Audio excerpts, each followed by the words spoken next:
Hello मंडळी, नमस्कार. मी वर्षा राणी चौधरी, तुमचीच एक नवी मैत्रीण आणि एक नवी शेतकरी, आणि तुम्हा सर्वांचं स्वागत आहे आपल्या नवीन ब्लॉगमध्ये. तर आजचा आपला ब्लॉग हा गंजीतल्या कडब्यापासून स्टार्ट झाला आहे. आता गंज म्हणजे काय, तर गंज म्हणजे लोखंडाला गंज लागलेला नवं बरं का. गंज म्हणजे कडब्याची गंज, आणि सुगीमध्ये जी वैरण निघालेली असते ज्वारीची वाळलेली वैरण म्हणजेच कडबा. तर त्या कडब्याच्या पेंड्या एका विशिष्ट पद्धतीने ऊन वारा पाऊस यांच्यामुळे खराब होऊ नयेत म्हणून मोकळ्या जागेत, म्हणजे अगदी मोकळ्या जागेत, अशा त्याच्यावर झाडाची सावली सुद्धा पडू देत नाहीत, अशा मोकळ्या जागी एका विशिष्ट पद्धतीने रचल्या जातात. त्याला म्हणतात गंज. आणि त्या पावसाळ्यात गंजीला पाणी लागू नये म्हणून त्यावर ताडपत्रीने झाकण दिलं जातं असं. तर ही अशी असते गंज. पण आमची गंज यावर्षी दुर्दैवाने पावसाळ्याच्या आधीच संपलेली आहे आणि आता आम्हाला अजून कडबा विकत घ्यायला लागणार आहे. खरं तर आम्ही कडबा घेतला होता बाहेरचा 1,500 विकत घेतला होता आणि घरचा यावर्षी थोडा कमी निघालेला होता, पण तोही संपलेला आहे आणि आता नवीन कडबा घ्यायला लागणार आहे. एवढे दिवस काय गंजी दुष्काळाचं टेन्शन होतं, आता वैरणीचं टेन्शन झाले. 2-2.5 महिने वैरण येईपर्यंत, चाऱ्याचं नियोजन होईपर्यंत काही नाही काही जुगाड करणं गरजेचं आहे आणि गुरं जगवणं गरजेचं आहे आपल्याला. तर अशी संकट येतात शेतकऱ्यांच्या पुढे, एक झालं की एक सतत संकट चालूच असतात. तर त्यातूनही काही ना काही मार्ग निघतीलच. तर चला बघूयात पुढे.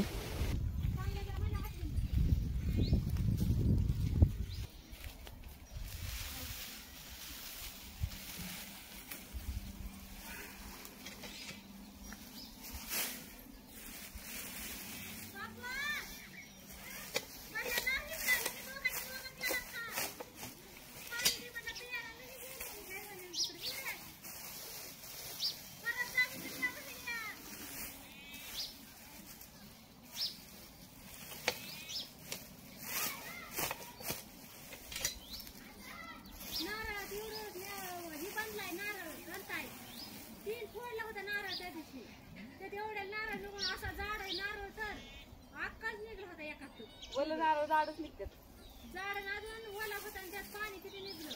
मी म्हणलं एवढे म्हणलं काय सगळं बनलं नसेल, मी वाळल्यात मी तोडून काढलं त्यात बनलं होतं. मग लय भारी लागलं. पाणी निघलं का नाही मग त्यात? पाणी निघलं का नाही त्यात? निघलं नाही, वाळलेलं होतं म्हणून विचारलं. वाळलेलं होतं पण पाणी त्यात लय पाणी निघलं त्यात. कॅमेरा पाडतील बरं का. नाही नाही नाही, मला पाणी दे चाल घरी. थांब कॅमेरा बघायचा आहे. तर मांजर आलंय.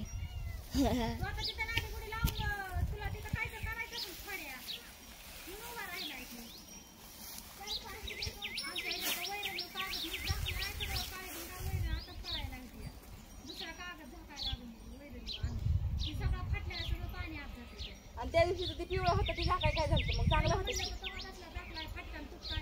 एवढ्या महागाच्या वैरणीचं वाटोळ करायचं, 400-500 रुपयाच्या कागदाकडे बघायचं, एवढी आहे का नाही?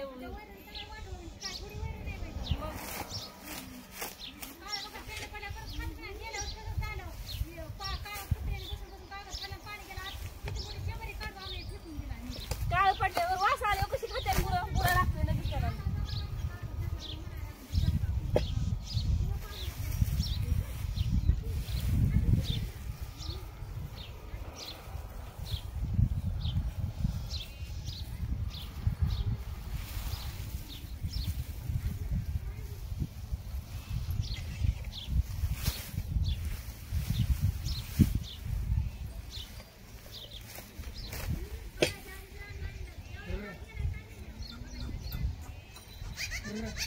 आता कसं जरा भारी दिसतंय शेरवा घेऊन घेतल्यावर. शेतकरी असं दिसायला लागलं बरं का जरा.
सगळ्या गोष्टी नव्याने चालू केलेल्या आहेत आणि हळूहळू शिकेल तुमच्या मदतीने. तर आताच गायांना वैरण करून झालेली आहे माझी. उलटं सुलटं केले आज. ब्लॉग आता स्टार्ट करते आणि क्लिप मगाशी घेतल्या वैरण काढताना, वैरण करताना गुरांना.